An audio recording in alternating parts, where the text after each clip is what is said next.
Bienvenidos. Hoy vamos a hablar acerca de dos eternidades. Hay una eternidad de la cual hemos oído hablar que es muy bonito escuchar y hay otra de la cual es terrible enterarnos. Y que lo que hagamos en esta vida va a determinar cuál de las dos eternidades es nuestra. Voy a comenzar con una lectura bíblica en una parábola que nunca he escuchado predicada en la iglesia, pero quizá tú piensas que la conoces, pero no creo que la conozcas. Y es una parábola muy sencilla que nos enseñó Jesús. La leo ahora mismo.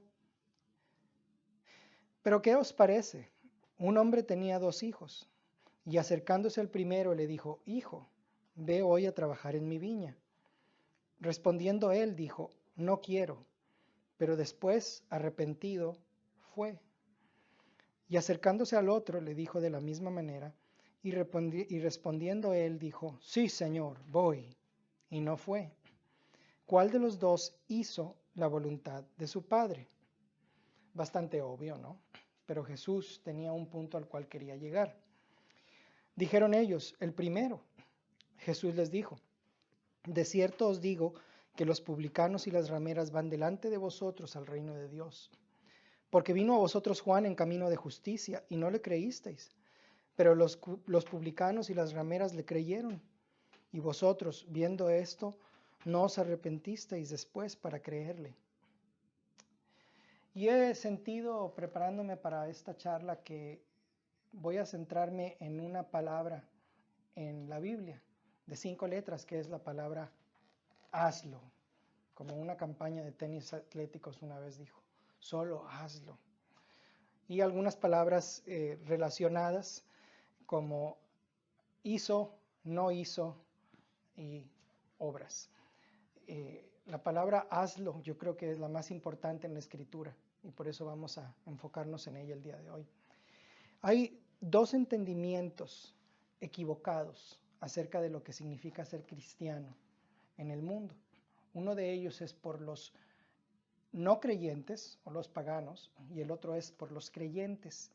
Y las dos son terribles malinterpretaciones de lo que significa ser cristiano o seguir a Cristo. Toma, por ejemplo, la interpretación equivocada de los paganos. Muchas personas que nunca pisan una iglesia te van a decir que ser cristiano es ser un bienhechor, un benefactor de la comunidad, ser una persona buena, hacer buenas obras, tratar bien a la abuela, darle de comer al perro. Y te van a decir: yo puedo ser tan buena persona o tan buen cristiano como aquel que va a la iglesia, cuando en realidad quieren decir: puedo ser tan buena persona. Pero ese es el malentendido que caracteriza a muchos paganos, no creyentes, que no han entendido que no se trata de qué tan bueno seas, sino se trata de que seas tan bueno como Jesús, y ninguno de nosotros puede ser tan bueno como Jesús. Y claro, cuando escogemos algún parámetro razonable con el cual compararnos, pues siempre vamos a hallar alguna persona con la cual podemos decir: yo soy más bueno que él, pues soy más bueno que ella. Y sabemos que en eso no consiste la fe cristiana. Pero toma ahora el ejemplo de el malentendido de los cristianos. Muchos cristianos piensan que un creyente es aquel que no hace nada, aquel que dice: Cristo lo ha hecho todo. Y no somos salvos por obras, sino por la fe.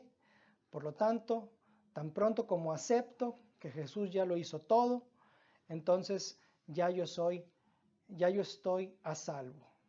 Nótese que no dije salvo, sino a salvo.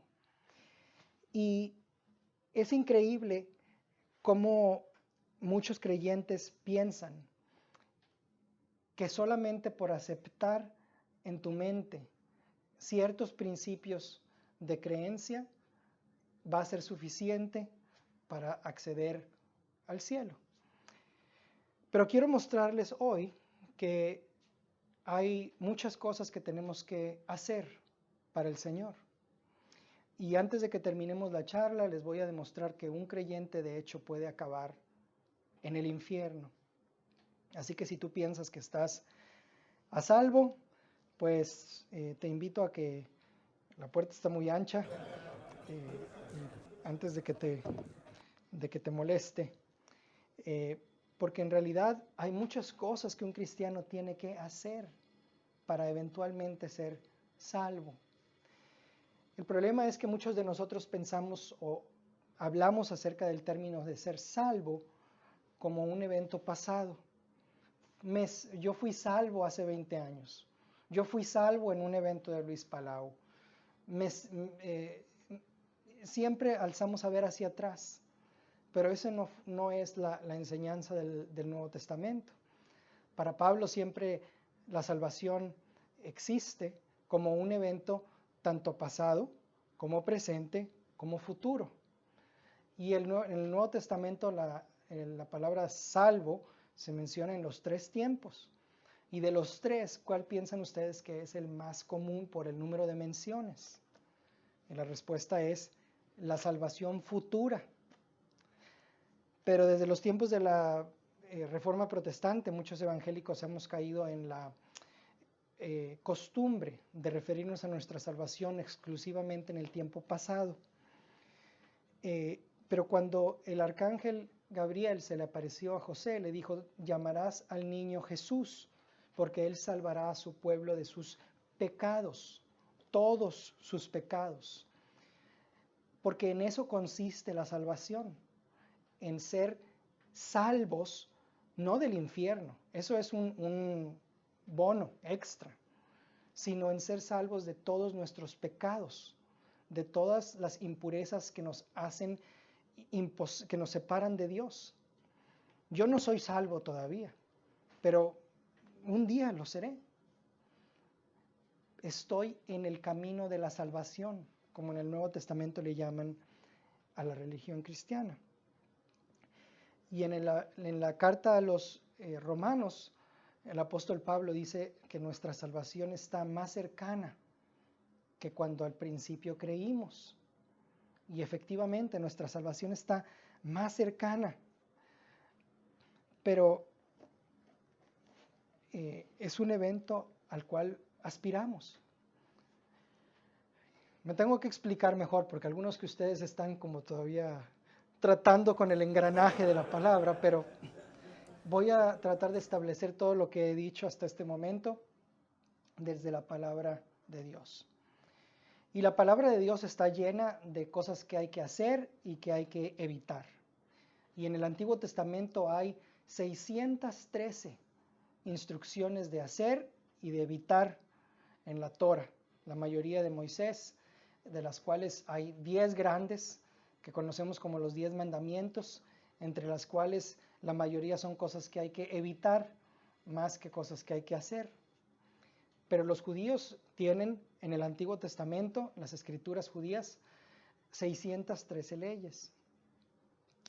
Y en el principio, antes de la Torah, nuestros padres, Adán y Eva, que lo comenzaron todo, comenzaron con una sola instrucción, un solo mandamiento de no hacer, de evitar. Todas las demás cosas las podían hacer. Podían comer de cualquier fruto del árbol en el jardín, excepto del conocimiento del bien y del mal. Y recuerdo a un compañero en la secundaria que me decía: ¿a poco tú crees esas fantasías del jardín del Edén y del fruto que comieron? Y le dije: claro, por supuesto. Y me dijo: esa parte del fruto, mira, le dije, te voy a poner en una biblioteca con miles de libros, más de los que podrías leer en toda tu vida. Y te voy a dejar solo para que tú leas y te instruyas en cualquier tema de tu interés. Pero vas a notar en uno de los libreros un libro que dice: no puede ser leído por nadie de menos de 25 años. Claro, y teníamos en ese momento 14, 15 años. ¿Cuál libro vas a leer primero? Y me dijo: no, bueno, pues está bien, te creo. Pero esa es la naturaleza humana.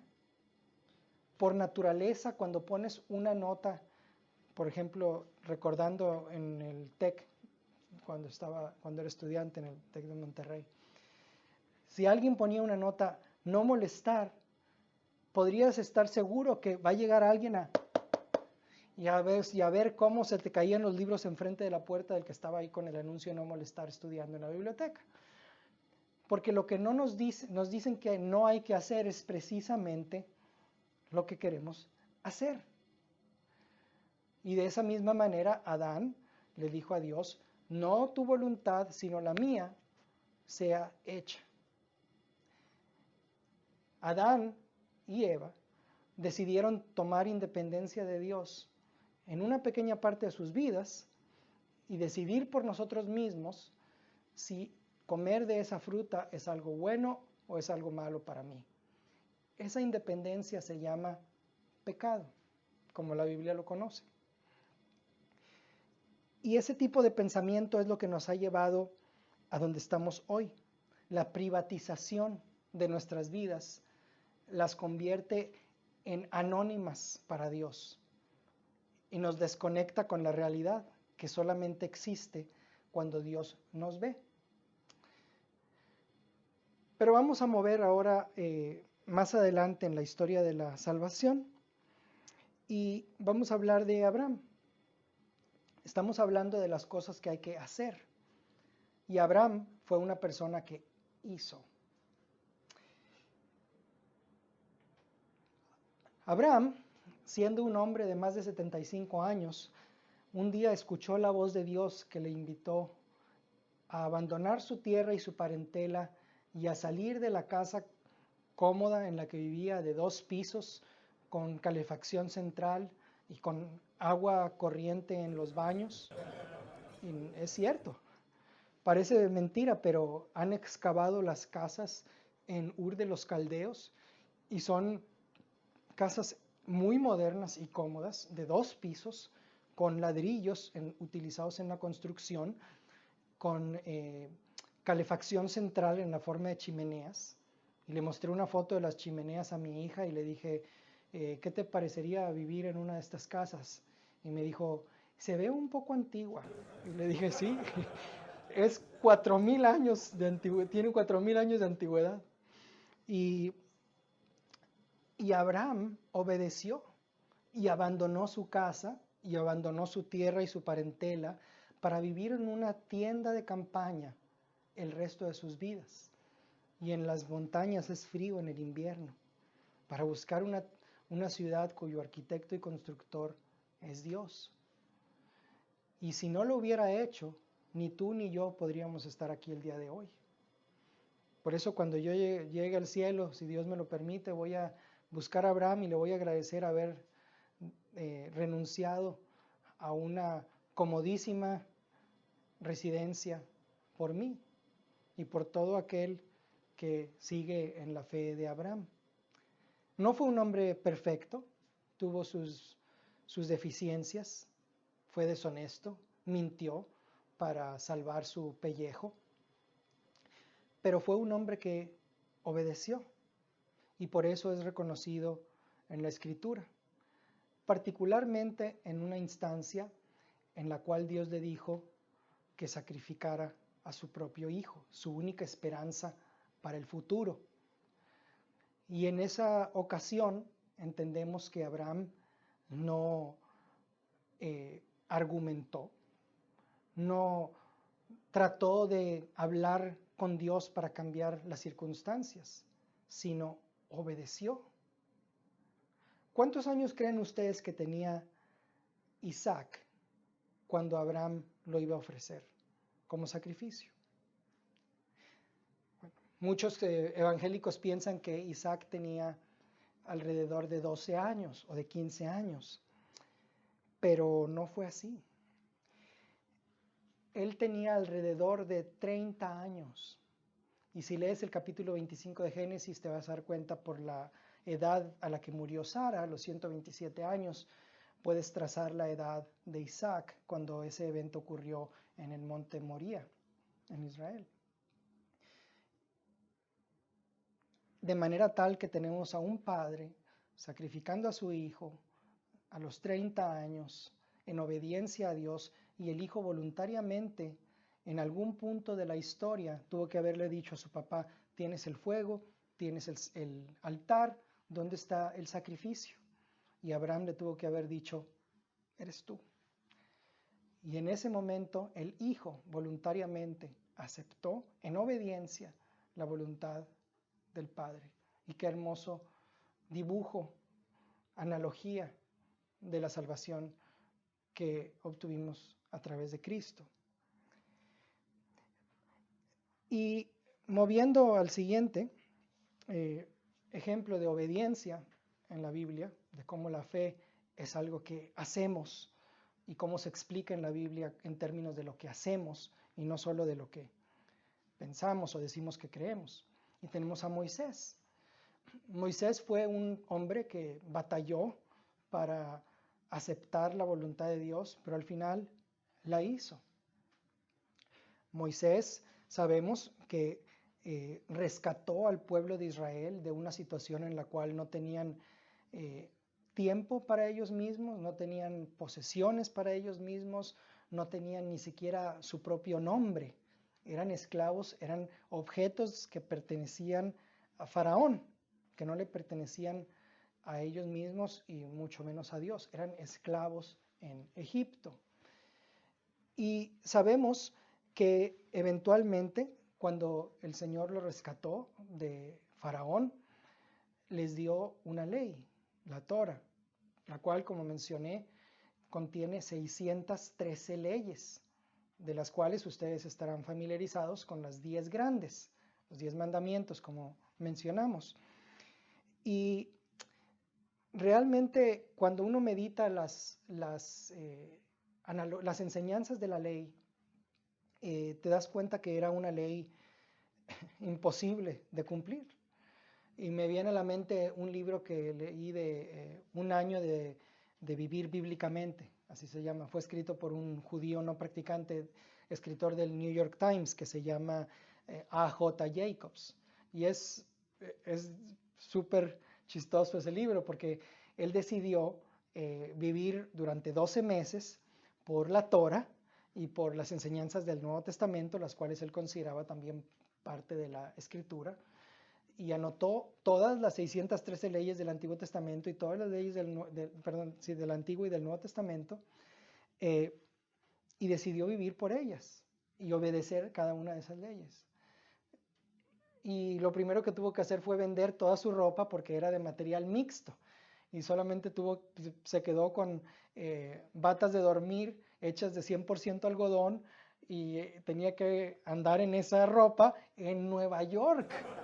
Entonces, es interesante la conclusión a la que llega, porque siendo judío, dice, fue mucho más difícil obedecer las leyes del Nuevo Testamento que las del Antiguo. Y lo cual no me sorprende, porque mientras que el Antiguo Testamento dice, no cometerás adulterio, el Nuevo Testamento dice, ni siquiera pensarás en el adulterio. O mientras el Antiguo Testamento dice, no matarás, el Nuevo Testamento dice, no desearás que nadie se muera. Es mucho más difícil obedecer cuando todo tu ser, incluso tus pensamientos, están por ser juzgados.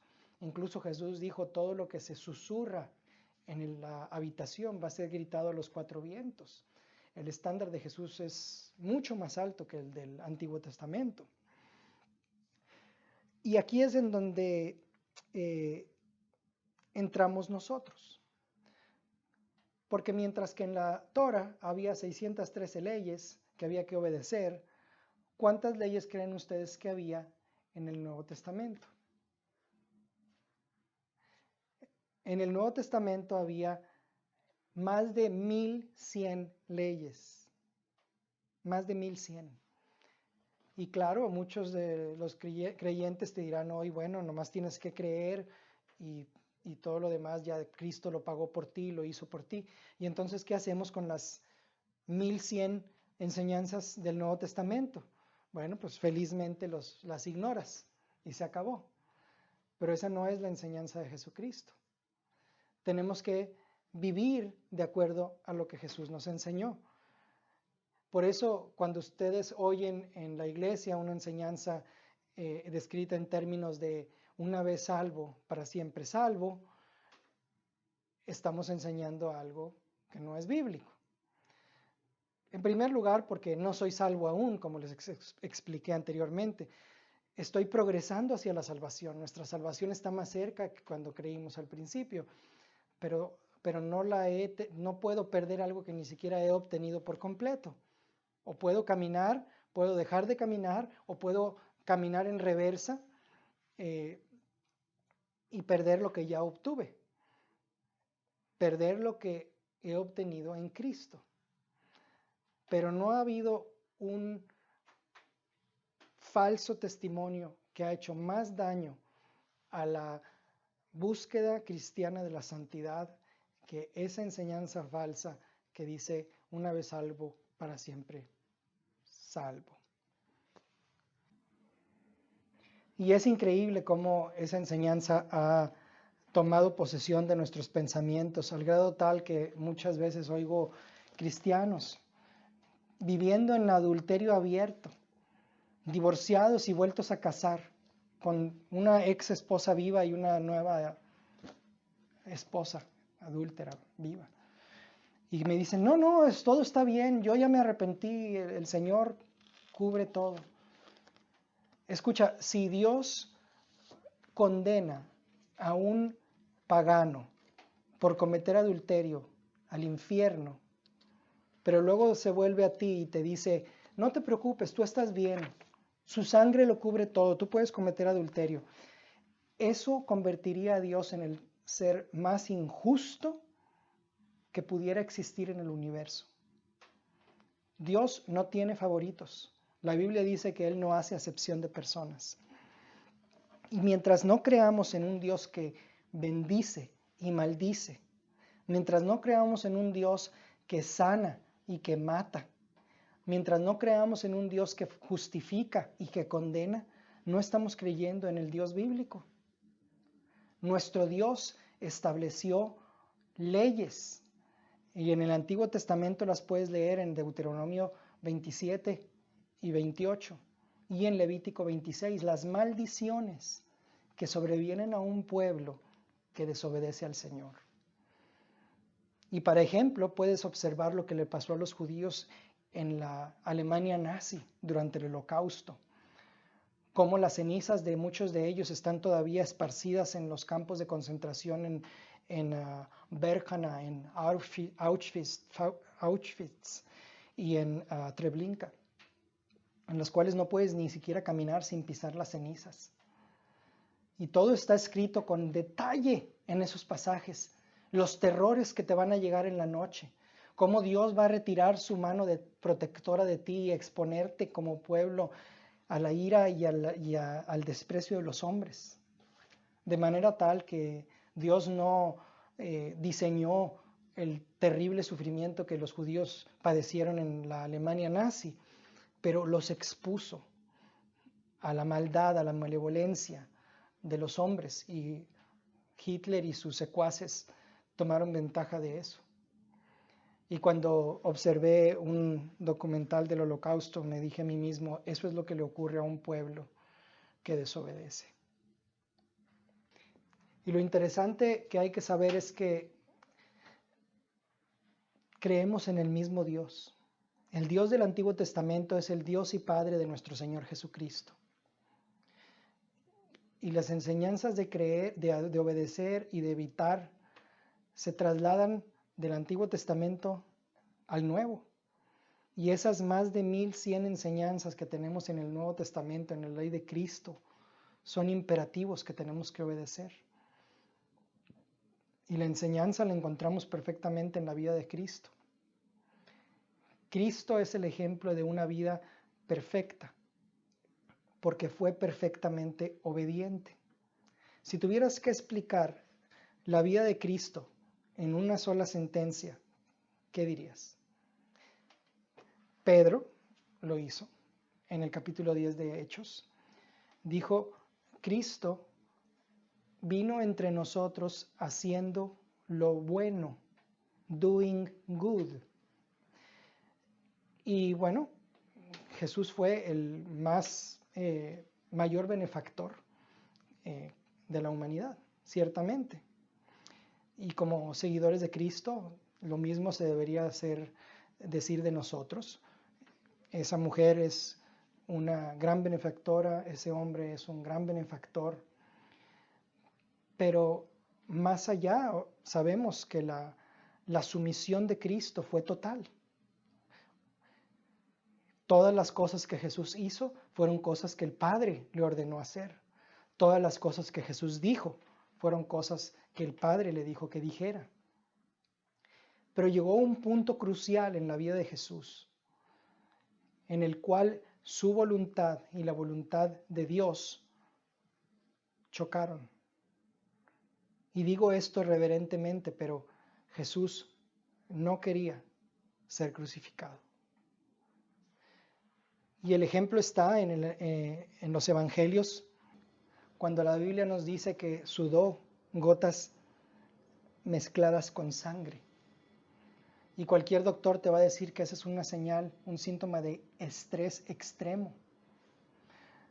Ahora, muchos criminales que murieron crucificados no sufrían con gotas de sangre en la frente, no padecían esa agonía que Jesús padeció, sino enfrentaban la crucifixión de manera valiente.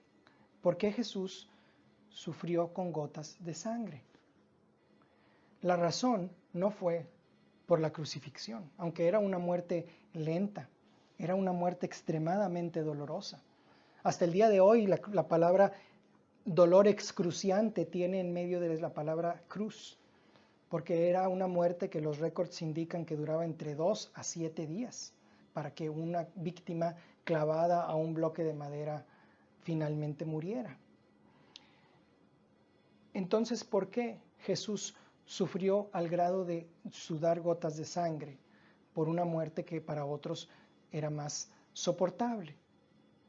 La verdadera razón se encuentra en que en 2 de Corintios, cuando dice, el que no conoció pecado, por nosotros se hizo pecado.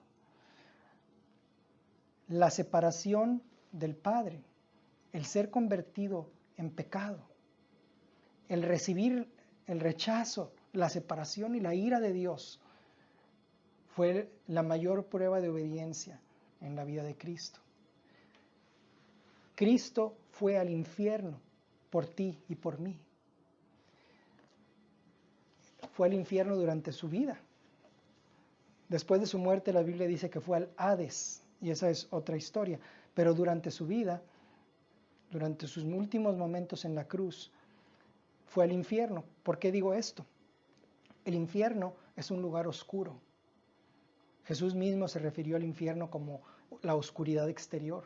Y durante 3 horas el sol desapareció y hubo oscuridad sobre la tierra.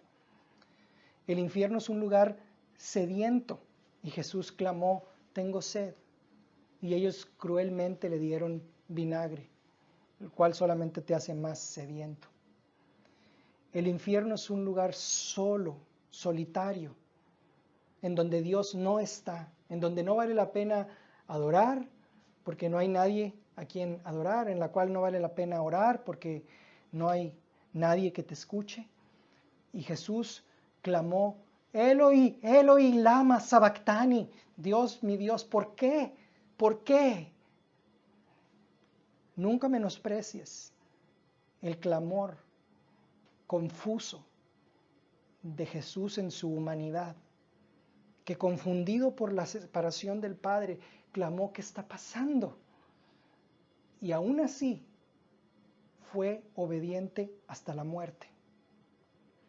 Porque habitaba en Jesús lo que los teólogos escolásticos definen como motus primo primi, que la mejor traducción es algo así como el primer movimiento primario de tu voluntad. Ese primer instinto, esa primera reacción cuando eres latigado, cuando eres abofeteado, cuando se ríen de ti, cuando te maltratan, ese primer milisegundo en el cual alzas a ver a tu agresor y no sientes ira, no sientes venganza, sino sientes compasión y amor, era la característica esencial de Cristo. y a la cual hemos sido llamados a vivir a través de la restauración y de la purificación que viene por la justicia del Señor. Tan fue así la pureza de Jesús que las últimas palabras que exclamó en la cruz antes de morir fueron una canción de cuna que aprendió en el regazo de su madre María.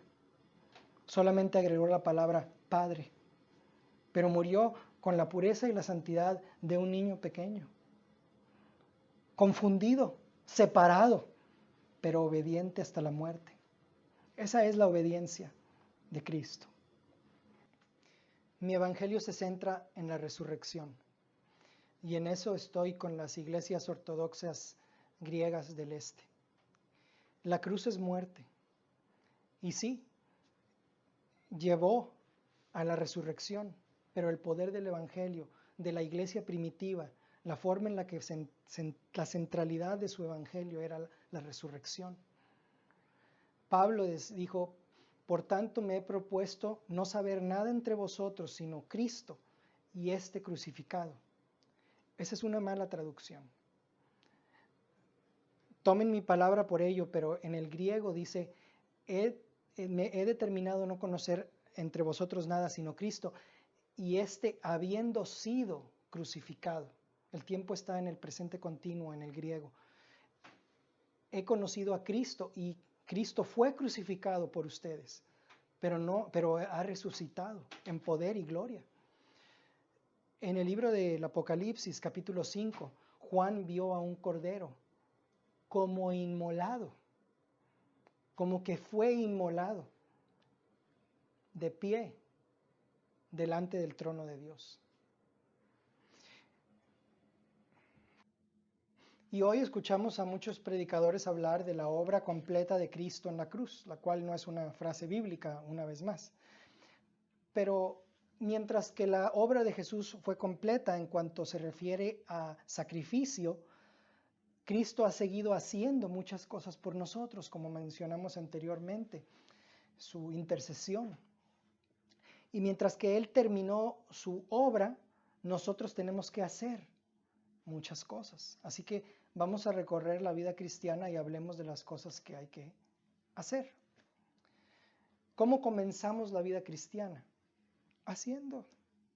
¿Cómo seguimos el camino de la vida cristiana? Haciendo. ¿Y cómo terminamos la vida cristiana? Bueno, vamos a llegar a eso. ¿Cómo comenzamos la vida cristiana?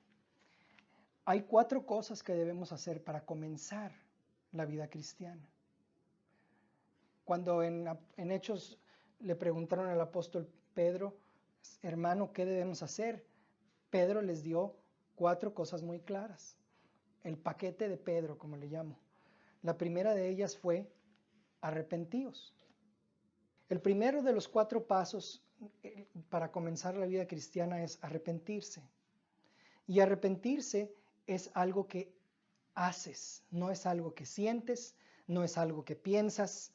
Arrepentirse, como le dijeron al escolar, al niño de la escuela, ¿qué entiendes por arrepentirse? Y el niño dijo, en la mejor forma en la que yo puedo decirlo: arrepentirse es sentirte lo suficientemente mal para dejar de hacerlo.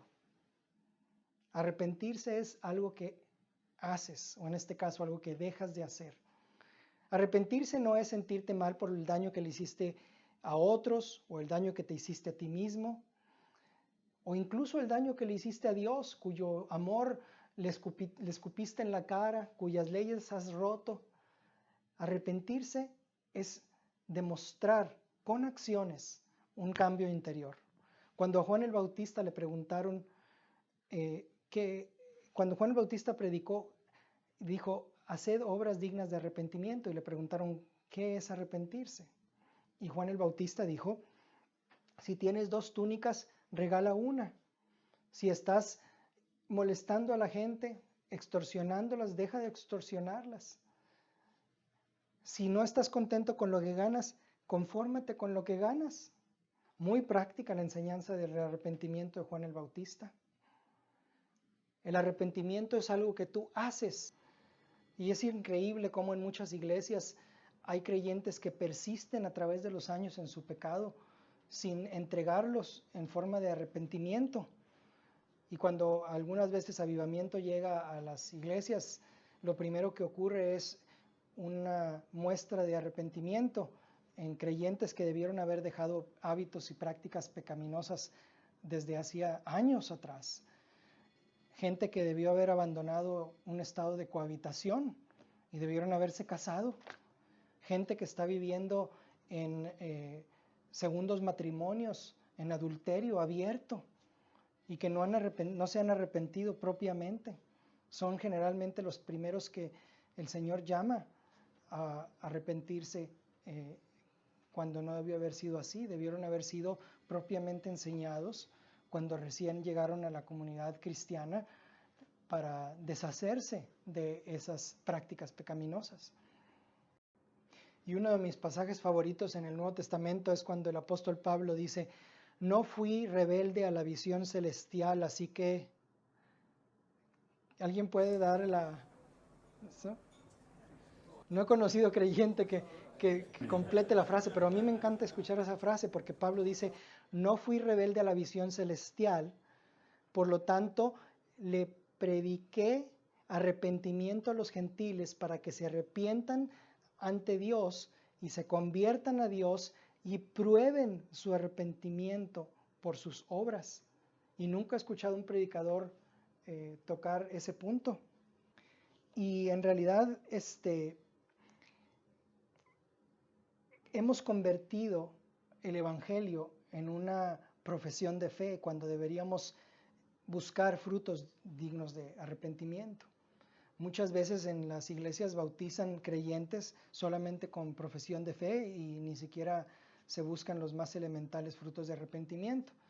Hay adolescentes que son bautizados sin siquiera preguntarle a sus maestros en la escuela no creyentes si muestran testimonio de fe, testimonio de ser cristianos.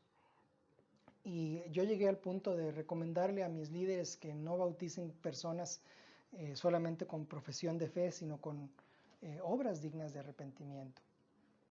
El segundo paso es creer. El primero es arrepentirse, el segundo es creer. Y un creyente no es aquel que acepta aquí arriba que Cristo murió y que resucitó al tercer día. Un creyente es aquel que obedece y que confía y que como resultado de su confianza y su obediencia actúa de manera congruente con la fe en quien él cree. Y un ejemplo clásico es el de Charles Blondin, que era un acróbata que nació en 1824 y fue la primera persona en cruzar las cataratas del Niágara sobre una cuerda floja.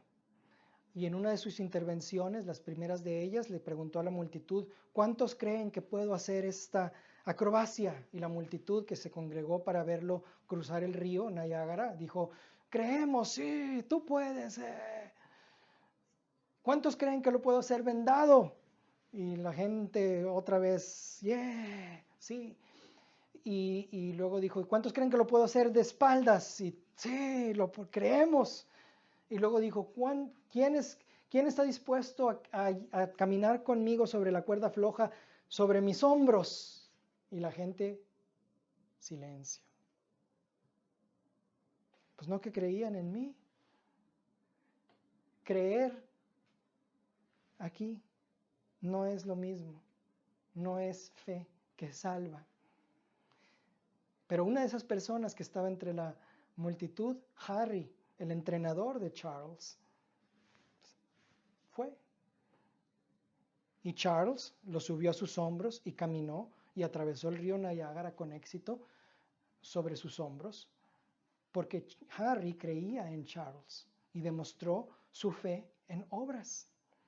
Y es lo mismo que escuchamos en la epístola de Santiago. En el ejemplo, los dos ejemplos que da Santiago para ejemplificar lo que es fe, menciona a un buen hombre, Abraham, y una mala mujer, Rahab. Y en el caso de Abraham, sabemos que él estuvo a punto de sacrificar a Isaac, como vimos anteriormente, pero en el momento justo, antes de asesinar, de sacrificar a Isaac, el ángel le dijo, no, no, para. Ahora sé, ahora conozco que eres temeroso de Dios. O sea, Dios no sabía antes, pero ahora sé, dijo el Señor, que tienes temor de mí. Dios puede decir cosas así. Dios está en una relación dinámica con nosotros. Hay cosas que Dios no sabe y te hace hacer más preguntas, pero está claramente explicado en Génesis. Ahora, en el caso de Rahab, esconder a los espías israelitas representó correr un gran riesgo. Si era atrapada, iba a morir. Pero dijo, yo creo que el Dios verdadero está con ustedes. Y actuó sobre esa fe.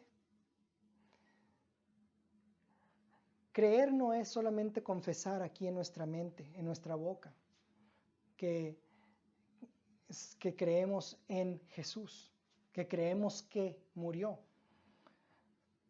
Para, a final de cuentas, decir algo, un credo, es algo que cualquier perico puede decir. Me acuerdo de una señora que tenía un perico que le gustaba cantar coritos, y decía el perico cuando alguien pasaba por enfrente, el perico decía, la vida es nada, todo se acaba. Increíble, realmente el perico cantaba. Hay un montón de pericos en las iglesias. Gente que recita el credo, gente que conoce la escritura, gente que confiesa ser creyente, pero que solamente se queda ahí. Y el tercer paso es bautizarse, arrepentirse, creer, bautizarse en agua. El bautismo es un baño y una sepultura.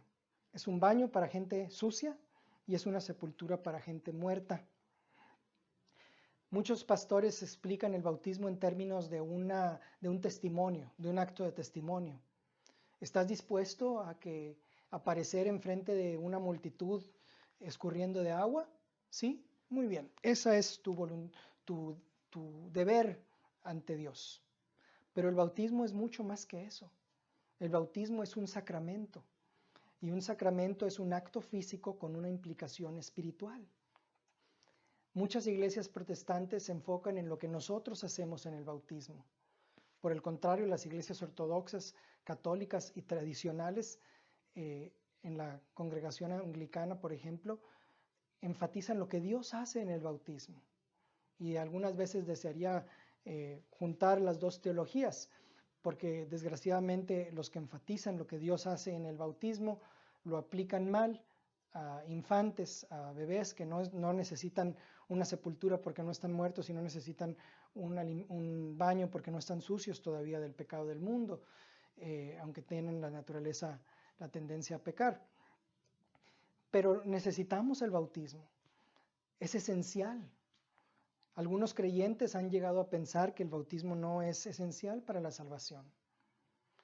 Y eso es ciertamente verídico cuando pensamos en la salvación como una línea vertical, la cual hay que cruzar, y una vez que tomas la gran decisión de aceptar a Cristo con una oración de 30 segundos, ya estás a salvo, y entonces el bautismo es algo opcional.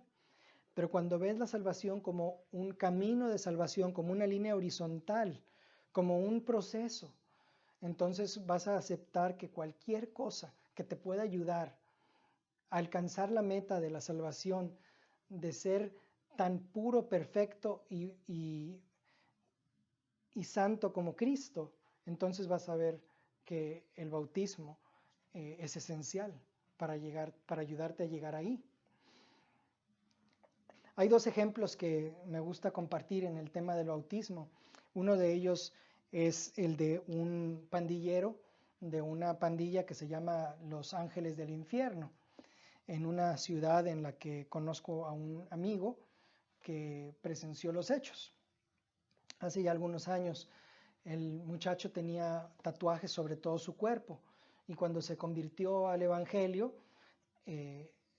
quería bautizarse, pero lo estaba posponiendo porque él sabía que cuando sales del agua, la camiseta que andas se vuelve transparente, y él tenía un gran tatuaje en su pecho de Satanás, y estaba avergonzado de que los que estuvieran presentes en su bautizo observaran a Satanás en su cuerpo.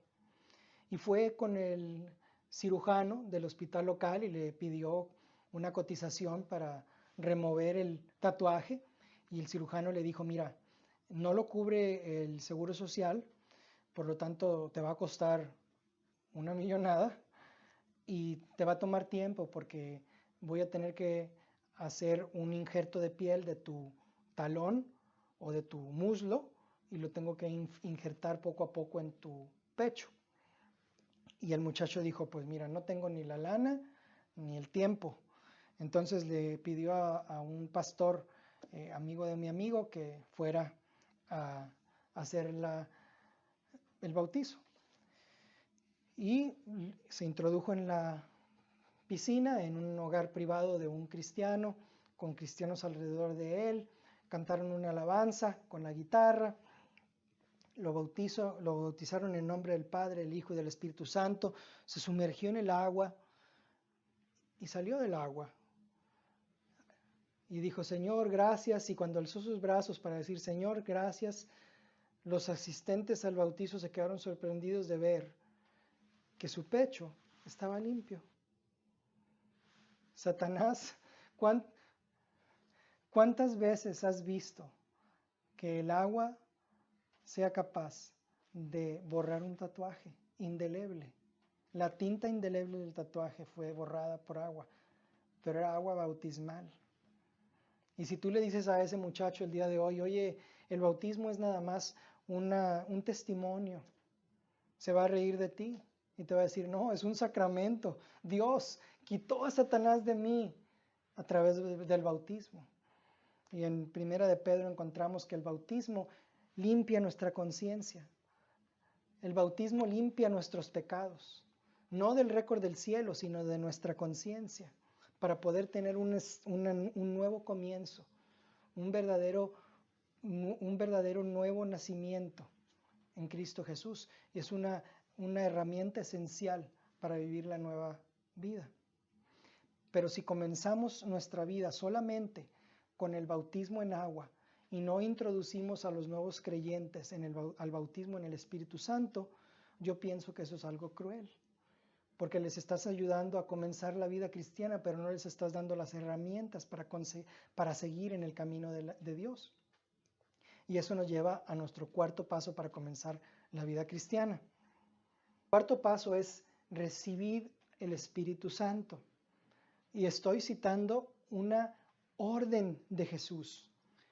El enunciado está en el presente imperativo: ustedes reciban el Espíritu Santo. El Espíritu Santo no habla por ti. Hay personas que me ha tocado aconsejar que solamente se sientan en su silla y dicen: aquí estoy con la boca abierta esperando a que el Espíritu Santo ponga un nuevo lenguaje en mí. Pero en Hechos 2 leemos que el Espíritu Santo descendió sobre ellos y ellos comenzaron a hablar. El Espíritu Santo no hace el hablar por ti. Nunca vamos a conocer el poder del Espíritu Santo hasta que no actuemos sobre el poder, hasta que no tomemos la decisión de tomar un paso de fe e imponer las manos, hasta que no hablemos por nosotros mismos y el Espíritu Santo tome esa acción que es obviamente insuficiente para efectuar un milagro y lo convierta en el poder de Dios. Pero nosotros plantamos la semilla.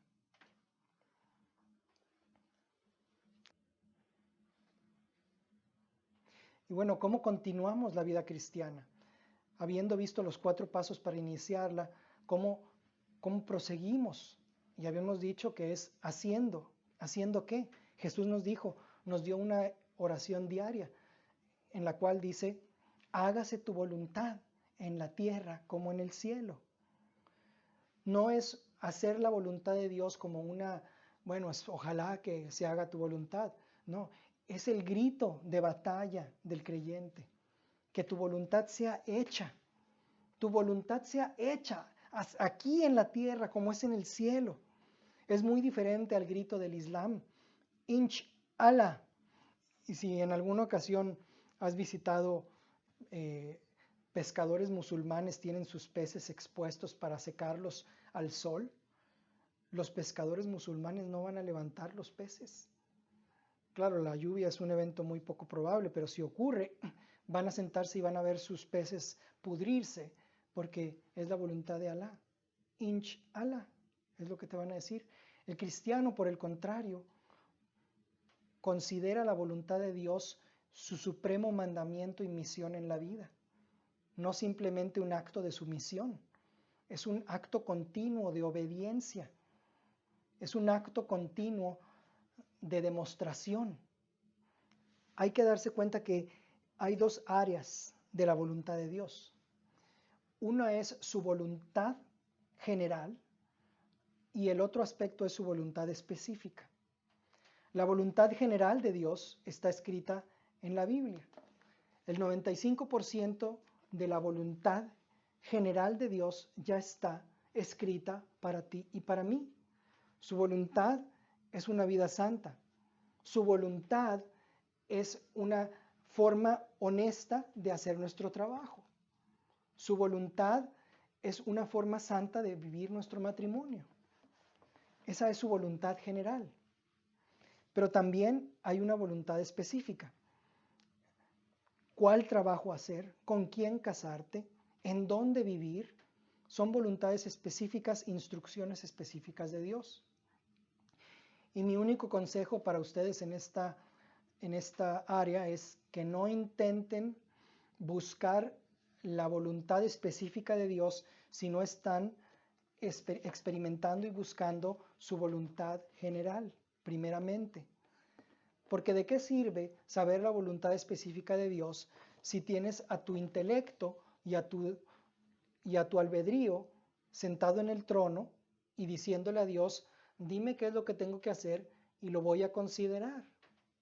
Si Dios no tiene la llave de acceso a todas las puertas de tu corazón, no vas a conocer la voluntad de Dios agradable y perfecta, porque si la conoces, no hay seguridad de que lo vas a hacer. Y de hecho, con toda probabilidad no lo vas a hacer, porque no tienes a Dios en el trono de tu corazón, tienes a tu racionalización y a tus facultades en el trono.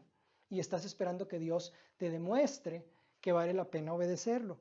Y a ese tipo de personas Dios no les enseña su voluntad.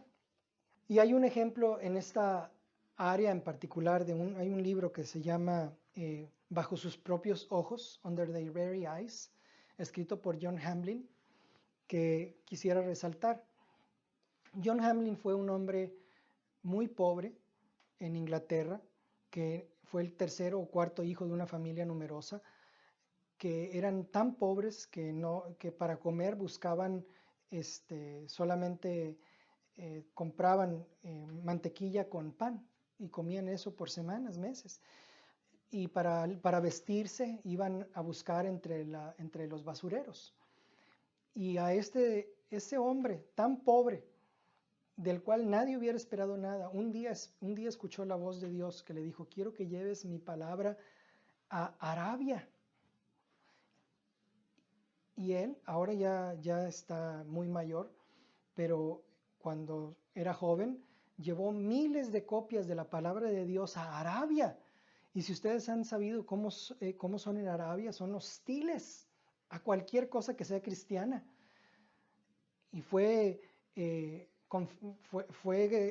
retado, lo detuvieron, pero ni en una sola ocasión sus Biblias fueron confiscadas. Aquí tenemos un ejemplo típico que me viene a la mente de un hombre que escuchó la voluntad específica de Dios. Pero como les digo, no esperemos escuchar la voluntad específica de Dios, como dice en Romanos 12, hasta que para escuchar su voluntad agradable y perfecta, primero tienes que presentar tu cuerpo como un sacrificio a Dios y tu mente en consagración total a Dios. Y una vez que Dios está en posesión de tu mente y de tu cuerpo, pues aspirar a escuchar su voluntad agradable y perfecta. Con esto llegamos al final de nuestra vida. Nuestro peregrinaje termina con 2 citas. Una es nuestra cita con la muerte y la otra es el juicio final. La primera cita llega en un momento diferente para todos nosotros y no sabemos cuándo va a llegar. La segunda cita ocurre al mismo tiempo para toda la raza humana y tiene que ser una ocasión pública para que la justicia de Dios sea vindicada. Ahora sabemos que los inconversos van a ser juzgados.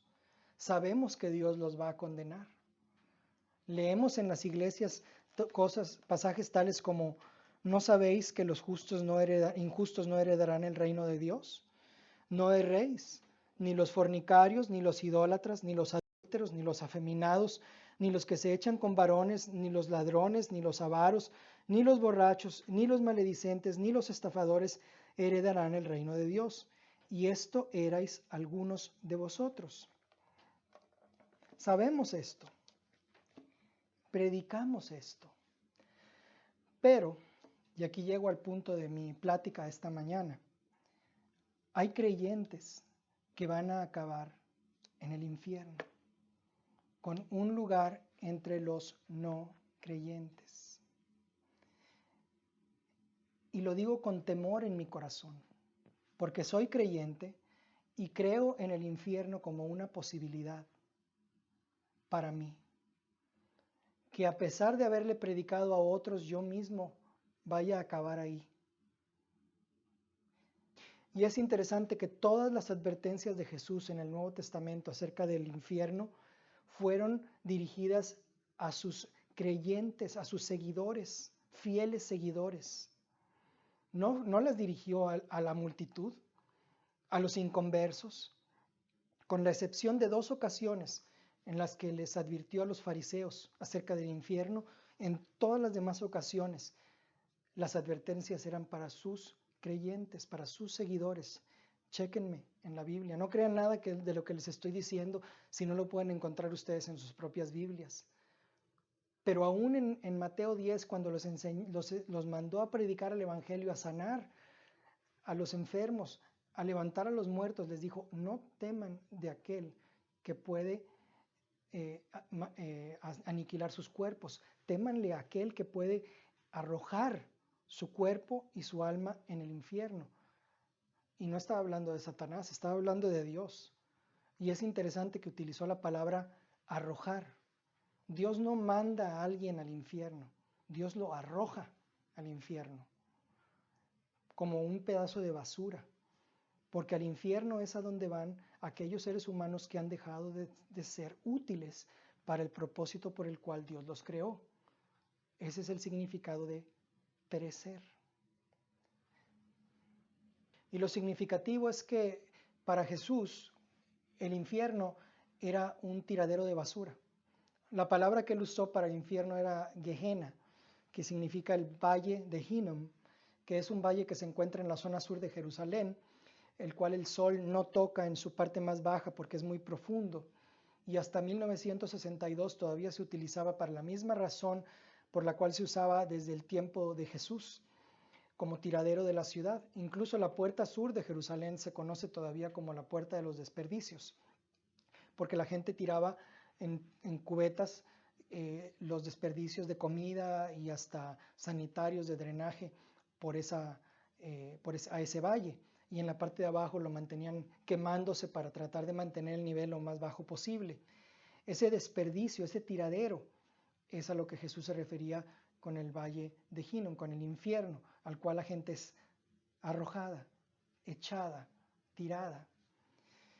Y es interesante que en las advertencias de Jesús a los creyentes no habla de lo que los creyentes hacen que los puede llevar a acabar en ese lugar, sino de lo que no hacen, de lo que no hicieron. En el capítulo 25 de Mateo en particular, Jesús menciona 3 cosas que pueden condenar a un creyente a ese lugar. y notablemente son no las cosas que hizo el creyente, sino las que dejó de hacer, aunque el Nuevo Testamento está lleno de cosas que hay que hacer. La primera es que se les acaba el aceite. Y en la parábola de las 10 vírgenes Jesús dice que los creyentes que se quedan sin aceite antes de tiempo, la cual es seguramente una referencia al Espíritu Santo, aquellos que dejan de buscar a Dios de una forma en la que la unción los abandona, no completan la carrera en la gracia del Espíritu Santo y son arrojados al infierno, a la oscuridad exterior, la puerta se les cierra. El segundo ejemplo, la segunda parábola es la de los talentos, en la que el que tenía un solo talento lo enterró en lugar de usarlo para la gloria de Dios. Y es significativo que fue el que tenía un talento, porque el que tenía 10 talentos utilizó sus talentos para la gloria de Dios y cosechó otros 10, y el que tenía 5 ganó otros 5. Pero todos tenemos al menos un talento para invertir en otros, para la gloria de Dios. Y si no utilizamos nuestros talentos, la Biblia dice que vamos a ser llamados siervos inútiles y vamos a ser arrojados a la oscuridad exterior, en donde ocurre el lloro y el crujir de dientes. Y siempre que Jesús se refirió a esa fraseología, quería decir el infierno. Ahora es interesante que se habló de el lloro y el crujir de dientes, porque el lloro es tristeza y el crujir de dientes es enojo. Y entonces, ¿cómo ocurren las dos juntas? Bueno, en frustración. La frustración de saber que desperdiciaste tu talento, que pudiste haber utilizado para el Señor, y la tristeza de saber que no lo hiciste, y el enojo contigo mismo, de saber que lo tuviste en tus manos y decidiste ser desobediente y perezoso y no utilizar tus talentos para el Señor. Y el tercer ejemplo es el de la parábola de los cabritos y los corderos. La parábola ciertamente representa gente, los animales representan gente, y él llama a los corderos mis hermanos. Y los hermanos de Jesús, siempre que utilizó el término, se refería a sus seguidores fieles. No se refería a su vecino. Jesús le llamó a su vecino, vecino. Siempre que utilizó la palabra hermano, quería decir mis seguidores. Uno de estos pequeñitos son mis pequeños hermanos, mis seguidores. El más insignificante de mis seguidores me representa a mí, a Jesús. Y es significativo que lo que le hiciste o le dejaste de hacer a un seguidor de Cristo, lo hiciste o lo dejaste de hacer a Cristo mismo. Porque si eres verdaderamente nacido de nuevo, va a haber un fluir de tu corazón hacia los pobres y hacia tus hermanos.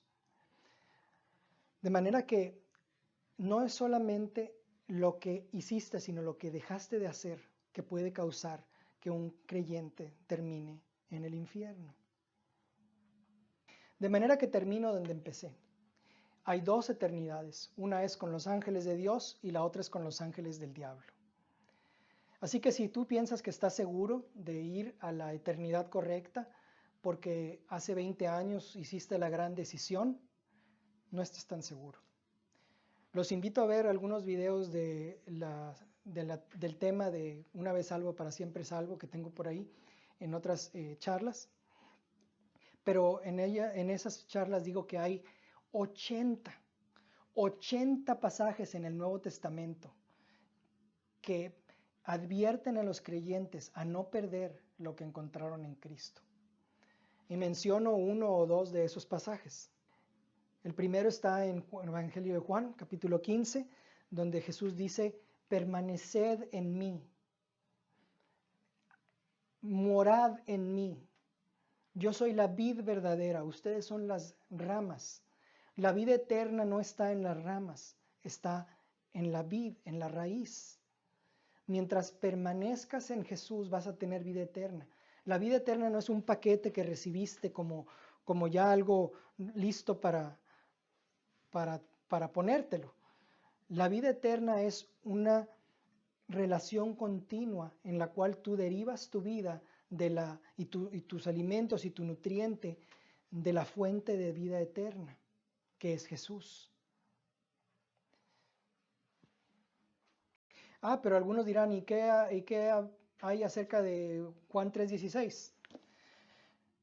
Creí, todo aquel que en él cree, no se pierda, mas tenga vida eterna. Pero hay que entender el sabor del griego, donde realmente si la traducción directa sería, porque de tal manera Dios amó una vez al mundo, que dio una vez a su Hijo unigénito, para que todo aquel que en él cree, todo aquel que continúa creyendo, sería la traducción correcta, no se pierda una vez, sino que continúe recibiendo vida eterna. Hay dos tiempos en el griego, uno es el tiempo aoristo y el tiempo presente continuo. El tiempo aoristo es para un evento que ocurre una sola vez y el tiempo presente continuo es para una acción que comenzó en el pasado pero que sigue teniendo un efecto en el futuro.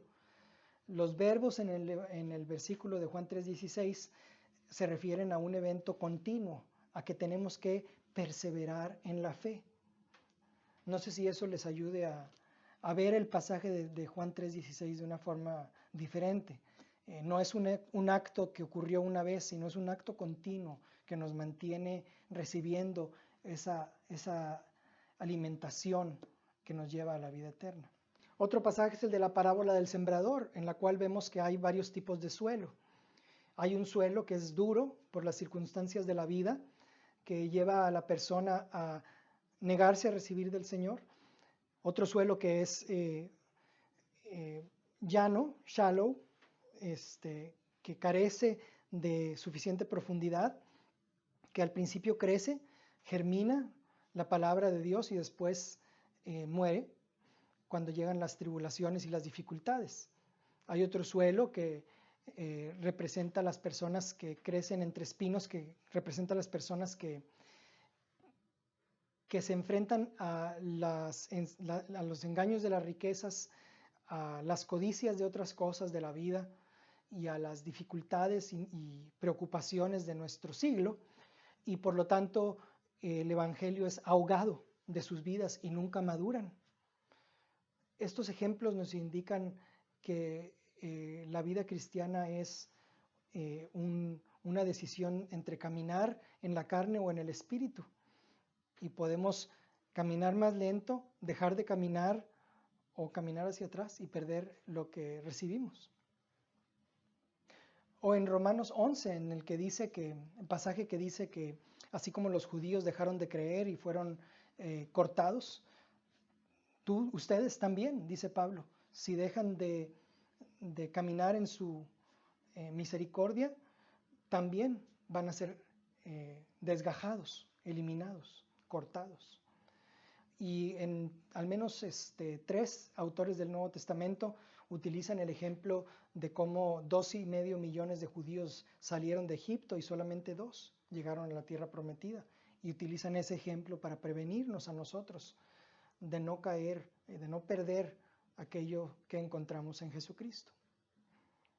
Hay otros pasajes como en Gálatas 5 que habla de caer de la gracia, Hebreos 6, o en Hebreos 10 en el que dice que si tratamos el nuevo sacrificio de Cristo de la forma en la que tratamos el antiguo, es decir, como una cubierta en la que yo sigo caminando en pecado y nada más voy para ser limpiado como una cubierta de sacrificio de la sangre de Cristo, pero no como un nuevo caminar en arrepentimiento, es como crucificar de nuevo al Señor y no queda para mí la oferta de ningún otro sacrificio si continúo menospreciando e insultando al Espíritu de gracia.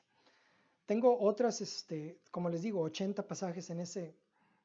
No toco todos en la otra plática, pero Sería interesante que los vieran. También está, por ejemplo, en 2 de Pedro 2, en el que habla de los perros que se vuelven a su vómito, de la puerca que vuelve al cieno, y habla de que las personas que recaen en sus antiguos caminos, habiendo vencido la tentación del mundo, su estado postrero viene a ser peor que su estado primario, antes de ser creyentes. Es decir, no solamente pierden un poquito de recompensa una vez que llegan al cielo, pero llegan ahí. No, están peor que antes de creer. O sea, no van a llegar al cielo, van a ir a la otra eternidad. Y así pudiera mencionar otros pasajes. Pero el punto es que un día mi salvación va a ser completa. Y voy a ser capaz de mirar a Jesús cara a cara. Y habiéndolo visto como Él es, voy a ser transformado en su semejanza. Como dice Juan, 1 de Juan 3. Y en aquel día, cuando alces a ver a Eduardo y alces a ver a Jesús, no vas a notar cuál es cuál. No vas a ver la diferencia, porque los dos van a ser muy similares. Y en aquel día voy a gritar, una vez salvo, para siempre salvo, porque entonces va a ser realmente, voy a haber sido restaurado a la imagen de Dios. Y en la posibilidad del pecado, la presencia misma del pecado va a haber sido borrada de mí. Y en aquel día el mundo va a ver a ese Jesús cuya sangre fue derramada para que ningún ser humano tenga que ir a ese terrible lugar. Ese Jesús que hizo todo lo que podía haber hecho para que ningún ser humano tenga que enfrentarse a tan terrible destino. Ese es mi Jesús. Gracias, Jesús. Vamos a orar. Señor, gracias por la oportunidad de hablar sobre un tema tan serio como este. Te pido que nos concedas hacer tu voluntad, para que un día, habiendo terminado nuestro peregrinaje en esta tierra, podamos ser capaces de estar delante de ti sin vergüenza, habiéndote obedecido y habiendo caminado en ti, para que podamos finalmente ser salvos por tu gracia y por tu misericordia. Amén.